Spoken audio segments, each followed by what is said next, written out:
The wagon wheel screamed like a dying animal. Every turn was another mile away from the only life she'd ever known, a life that didn't want her. The whispers from her Amish settlement still clung to her like burrs. "Too heavy to marry," one said. "Still a virgin at her age," hissed another. Her own father, a man whose hands were as hard as his heart, had called her a burden. And then he'd sold her like livestock to a man in the mountains, a ghost, a beast that stories were told about, a man who broke every bride sent to him. The wagon lurched to a stop. They were here. The driver, a man with cold eyes and a colder mouth, just grunted and pointed. A cabin stood at the edge of the clearing, looking like it had grown out of the dirt and shadows. It was dark, silent, and a thin gray finger of smoke curled from its chimney, pointing at the sky like an accusation. She felt the weight of the silver cross on her neck, a cold comfort. Her Bible was clutched in her hand, the leather worn smooth by generations of prayers. But no prayer felt strong enough to protect her now. "She'll never last," the voices in her head echoed. Not her. And then the cabin door creaked open. He was a nightmare carved from mountain rock, taller than any man she'd ever seen, with shoulders that blocked out the light. His face was a road map of old violence, crisscrossed with pale, jagged scars that pulled his features into a permanent scowl. His eyes, the color of a frozen lake, landed on her. There was no welcome, no curiosity, just cold, hard calculation. He was weighing her, judging her, deciding how quickly she would shatter.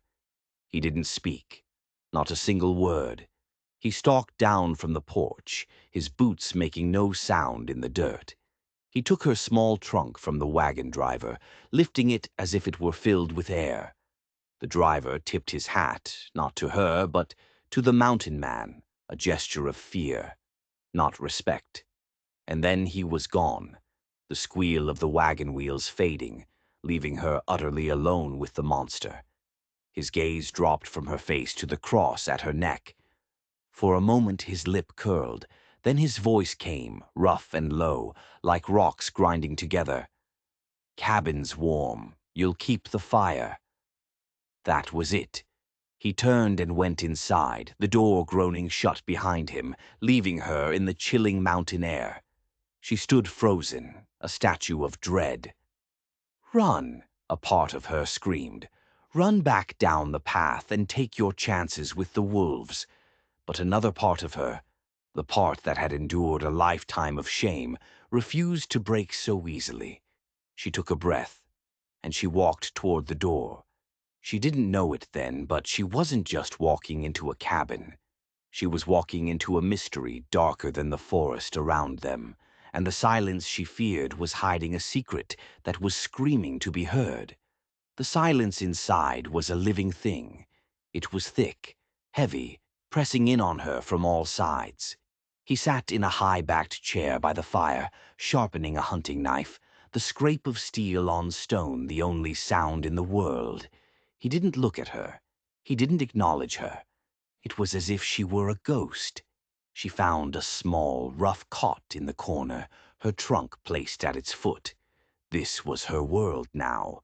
A chair, a fire, and a silent, scarred man holding a knife. Days bled into one another. He would rise before the sun, the thud of his axe splitting wood, the only signal that a new day of nothing had begun. He would leave for hours, hunting, returning with game that he'd skin and prepare with brutal efficiency. He never offered her a bite, but he would leave a portion of cooked meat on a plate by the hearth. It wasn't kindness. It was a transaction. He was feeding his livestock. She swept the floors. She tended the fire. She read her Bible until the words blurred, whispering prayers that felt like they were being swallowed by the suffocating quiet. One night she noticed a door at the back of the cabin she hadn't seen before. It was small, made of dark, heavy wood, with a thick iron lock. It didn't lead outside. It was a room within the room. Curiosity, sharp and dangerous, pricked at her. What was in there? She waited until he was gone, his broad back disappearing into the pines. Her heart hammered against her ribs as she approached the door. The lock was old but strong. She ran her fingers over it, feeling the cold iron. What was he hiding? She spent the next day searching for a key, her hands trembling as she looked through dusty crates and under loose floorboards. She found nothing. The secret remained locked away. That night, as a rain beat against the roof, she dared to speak. Her voice was a tiny, frightened thing in the vast silence. "What is in that room?" she asked. The scraping of his knife stopped. The silence that followed was different. It was sharp, dangerous. He turned his head slowly, and his gray eyes pinned her to the spot. He didn't answer her question. Instead, he asked one of his own, his voice a low growl. Did the last one ask so many questions? Her blood ran cold. The last one. The last bride. What happened to her? He stood up. The firelight threw his shadow across the room, making him seem even larger, a titan of menace. He walked toward her, and she scrambled back on her cot, pressing herself against the cold log wall. "You are here to work," he snarled, his face inches from hers. "You keep the fire. You cook the food. You do not ask questions." He pointed the tip of his gleaming knife at the silver cross hanging around her neck. "And you do not pray where I can hear you. Your God has no power in my house." He turned and walked back to his chair, leaving her breathless with terror. This wasn't just a quiet man. This was a cruel man. A man who hated her faith, who spoke of the woman before her as if she were a broken tool he had discarded. The mystery of the locked room was no longer just curiosity. It was a warning. Fear was a constant companion, a cold knot in her stomach that never went away. She stopped speaking. She tried to make herself smaller, to take up less space, to become as silent and invisible as the dust motes dancing in the slivers of light that pierced the cabin's gloom. But the locked door tormented her. She would stare at it for hours while he was gone, her mind racing. What had happened to the woman before her? And the one before that? The stories from town said they had all run away, driven mad by the silence and the isolation. But his words, the last one, echoed in her mind. It sounded so final. One afternoon, while cleaning the hearth, her fingers brushed against a loose stone. Her heart leapt. She worked it free, her nails scraping against the rock. Underneath was a small, hollowed-out space, and inside was a key. It was old, iron, and heavy. She knew, with a certainty that terrified her, that it was the key to the locked room. Her hands shook so badly she could barely fit it into the lock. He was out hunting. He could be back at any moment. But she had to know. The key turned with a loud, grating click that sounded like a gunshot in the silent cabin. She pushed the door open. The room was small, windowless, and smelled of dust and faded perfume. A simple bed was in the corner, a tattered quilt folded neatly upon it. On a small wooden crate beside the bed sat a collection of items: a silver-backed hairbrush, a small book of poetry, a pair of delicate, worn-out dancing shoes. These were the things the last bride had left behind. But that wasn't what made her gasp, her hand flying to her mouth. On the floor, half hidden under the bed, was a piece of fabric. It was from a dress, a light blue calico, ripped and torn. And near the edge of the fabric, staining the dark wood of the floorboards, was a deep, rust-colored spot. It was dried blood. They hadn't run away. She knew it. Something terrible had happened in this very room. She heard the snap of a twig outside. He was back. Panic seized her. She slammed the door shut, locking it just as his heavy boots hit the porch.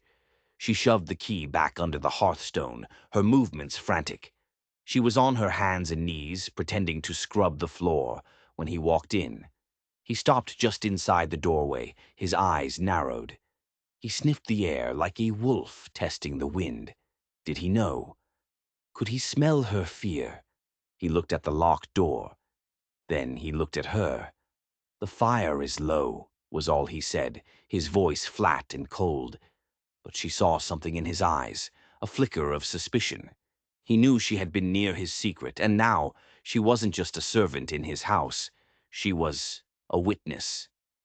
The storm came in the night, a howling monster of wind and rain that shook the cabin to its foundations. Thunder cracked overhead, and the horses in the small, rickety barn screamed in terror. She jolted awake, her heart pounding in time with the storm. The animals needed to be calmed, their stalls secured. She looked over at him. He was already standing, pulling on his heavy coat, a lantern in his hand. For a fleeting moment she thought he might ask for her help, that they might face the storm together. She was wrong. He didn't even look at her. He walked to the cabin door, unbarred it, and strode out into the tempest without a word, leaving her alone in the flickering firelight. It was a deliberate act, a test, or maybe a punishment. He was leaving her to cower in the cabin while he handled the crisis. But something inside her snapped. The fear she'd been living with for weeks turned into a white-hot spark of defiance. She was not a cowering animal. She had been called a burden, worthless, but she was strong. She threw on her thin shawl, pulled the cabin door open against the force of the wind, and ran out into the blinding rain. The barn was chaos. The wind had ripped a board from the wall, and the horses were rearing, their eyes wide with panic. He was there, a dark shape against the storm, fighting to control a massive, terrified stallion. He saw her, and a look of pure shock crossed his scarred face. He clearly expected her to be huddled by the fire. He opened his mouth to shout at her, probably to order her back inside, but just then a gust of wind tore the main gate from its leather hinges. It swung wildly, about to let the panicked animals loose into the stormy night. "The gate!" he roared over the thunder. She didn't hesitate. She threw her entire body against the heavy wooden gate, her feet slipping in the mud, the rough wood digging into her hands and shoulders. It was a battle against the wind, a fight she was losing. The gate pushed back, inch by agonizing inch. He had the stallion under control now. He could have come to help her, but he didn't. He stood there, watching her, his face unreadable in the flashes of lightning. He was still testing her. He wanted to see if she would break. Her muscles screamed, her lungs burned. The wind howled, mocking her.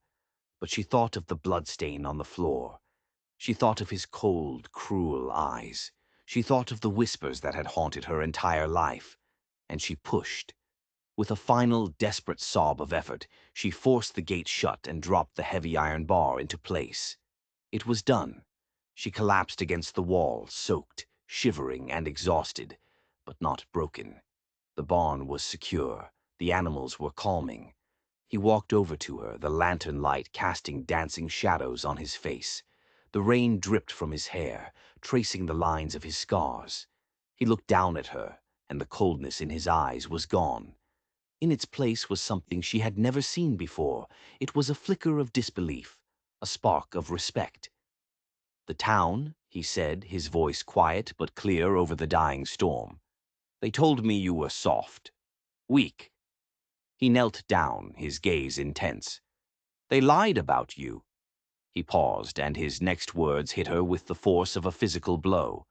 "Just like they lied about the girl in that room." Her head snapped up.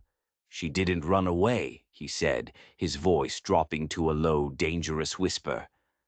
"They came and took her, your people, the good, righteous folk from your settlement." The world seemed to tilt on its axis. The men from her town? Here, why would they take a bride from a mountain man's cabin? It made no sense, unless the girl knew something, unless she had discovered the same secret he was hiding from her. He stood up, leaving her shivering in the mud, her mind reeling from his revelation.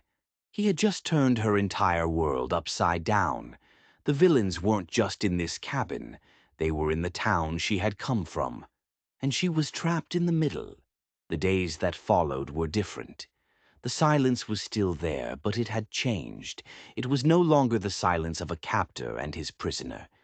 It was the silence of two people circling a shared, dangerous secret. He watched her constantly, not with menace, but with a new, unnerving intensity. He was trying to figure her out. He started leaving small things for her. A handful of wild berries on the table, a strangely shaped, beautiful stone by her cot. They were gestures, not of kindness, but of something else. Acknowledgement. But the fear remained, sharper than ever. If the townspeople had taken the last girl, would they come for her too? And why? What was so important about this isolated cabin, this scarred man, that they would resort to abduction? Or worse. One evening he didn't return from his hunt. The sun bled out of the sky and the forest grew dark. The hours ticked by. The fire burned low. She paced the small cabin, her anxiety a frantic bird beating against her ribs. Had he abandoned her? Had an animal gotten him? Or had they come for him? Just as she was about to give in to despair, the door crashed open. He stumbled in, clutching his side, his face pale and tight with pain. Blood, dark and slick, soaked his shirt. It was a bear, he gasped, collapsing into his chair. Cornered me by the ridge. She didn't believe him. There was something in his eyes, a haunted look that had nothing to do with a wild animal. But there was no time for questions. He was bleeding, and bleeding badly. She flew into action, tearing strips from her petticoat to make bandages. Her hands, once clumsy with fear, were now steady and sure.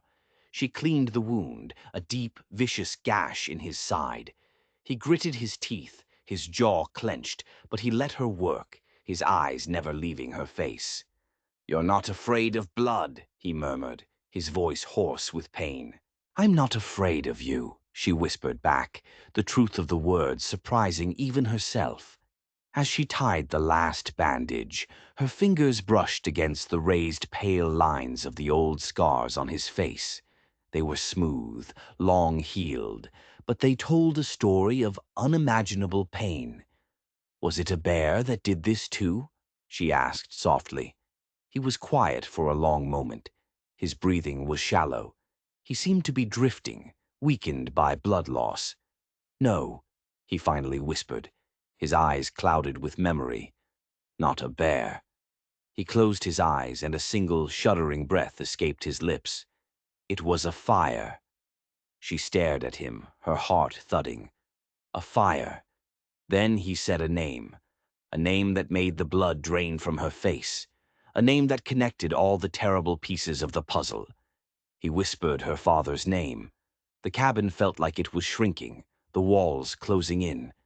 Her father. Here. In a fire. It was impossible. Her father was a stern, pious man. He wouldn't. He couldn't. But the mountain man's words, spoken in a pain-induced delirium, painted a horrifying picture. He spoke of a land dispute, of a claim that his family, a native family, had held for generations, a claim that the settlers, led by a group of elders from her own town, wanted. He spoke of a night when they came with torches. He was just a boy. They set fire to his family's cabin, trapping them inside. He was the only one who escaped, but not before the flames had kissed his face, leaving him marked forever. And the man who had lit the first torch, the man whose face was burned into his memory, was the same man who had sold his own daughter as a burden. Her father. The Bible in her trunk felt like a book of lies. The silver cross on her neck felt like a brand of shame. Her entire life, her entire faith, was built on the foundation of a monstrous crime. This man wasn't a beast. He was a survivor. His silence wasn't cruelty. It was a wall built to keep the world out, the same world that had tried to burn him alive. And the previous brides, they weren't just sent to be his wives. They were spies, sent by the elders, by her father, to find the deed to the land, the one piece of paper that proved his claim, the proof they had failed to destroy in the fire. The girl they had taken, the one whose blood stained the floor of the locked room, must have found it. He stirred, his eyes fluttering open. They were clear now, the delirium past. He saw the look on her face, the dawning horror, the terrible understanding. He knew that she knew. The silence that fell between them was no longer about secrets. It was about a shared, terrible truth. He was the victim of her people, and she was the daughter of his tormentor. How could they ever move past that? Before either of them could speak, they heard it. The sound of approaching horses. Not one rider. Several. They were moving fast. He struggled to his feet, grabbing his rifle from the wall mount. "They know," he rasped, his hand pressed to his bandaged side. "They know you've lasted too long. They're not coming to talk." The riders burst into the clearing. There were 4 of them, their faces hard and grim in the moonlight, and leading them was a man she had seen every Sunday of her life, a town elder who spoke of mercy and God's law. He didn't look merciful now. "The girl comes with us," the elder shouted, his hand resting on the pistol at his hip. "Her time with the beast is over." It wasn't a rescue. It was an execution. They were here to silence them both, to bury the secret of the fire and the land forever. This was it, the moment of truth. She looked at the men from her town, the men who had shaped her life with their judgment and hypocrisy. Then she looked at the scarred man beside her, the man who had been wronged by her own blood. She was not her father's daughter. Not anymore. "I'm not leaving," she said, her voice ringing out in the clearing, clear and strong. The elder's face twisted into a snarl. "Then you'll die with him." The world exploded into chaos. The elder drew his pistol, and the mountain man fired his rifle in the same instant. A rider screamed and fell from his horse. The mountain man staggered back, his wound tearing open. He was outnumbered, injured, and fading fast. They were going to lose. But the riders had made one mistake. They had underestimated the girl they called a burden. She knew this cabin better than they did. She knew its secrets. "The room!" she screamed at him. "Get to the back room!" He understood immediately. While he fired again, providing cover, she scrambled to the hearth, her fingers finding the key.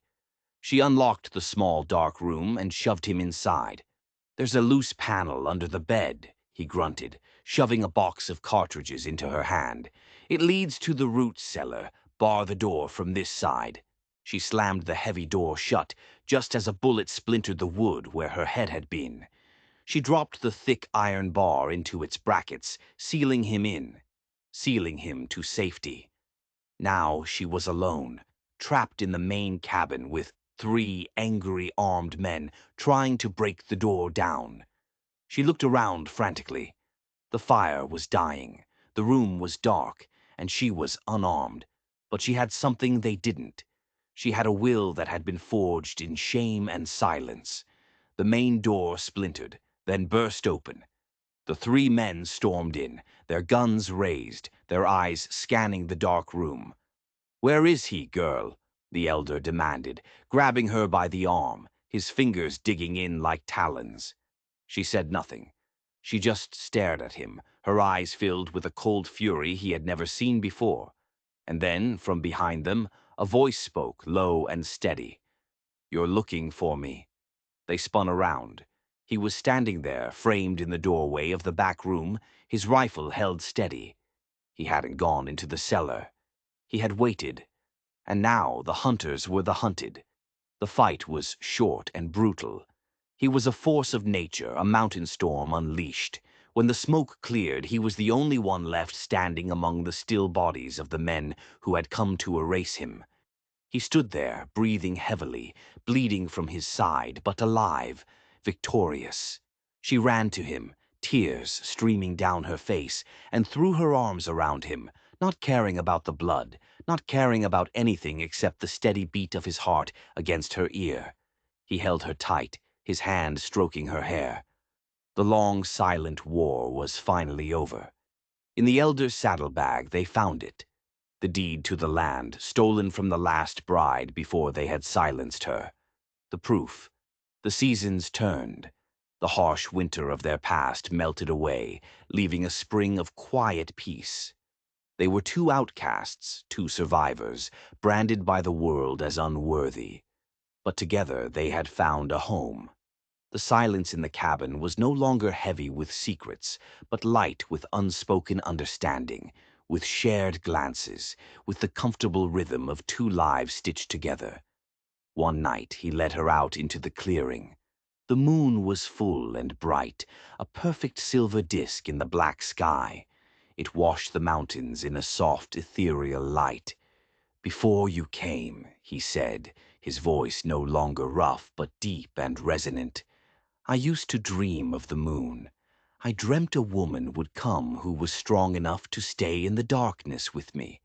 A woman who would not run. I called her my white moon." He turned to her, and the firelight from the cabin caught the silver of his scars and the deeper silver of his eyes. He reached out and gently touched her cheek, his calloused thumb tracing the line of her jaw. "You are my white moon," he whispered. Tears welled in her eyes, but they were not tears of shame or sadness. They were tears of joy. He hadn't just seen her strength. He had seen her light. "And you," she replied, her voice thick with emotion, "are the home I was told I'd never have." He drew her close, and, in the shelter of his arms, under the watchful eye of the moon, the mail-order bride and the mountain man were no longer broken things. They were whole. If you enjoyed this story, don't forget to like and subscribe for more tales of survival and unexpected love. Now let me ask you, if your own family was the source of a terrible secret, would you have the courage to stand for what's right, even if it meant standing against them? Let us know in the comments below.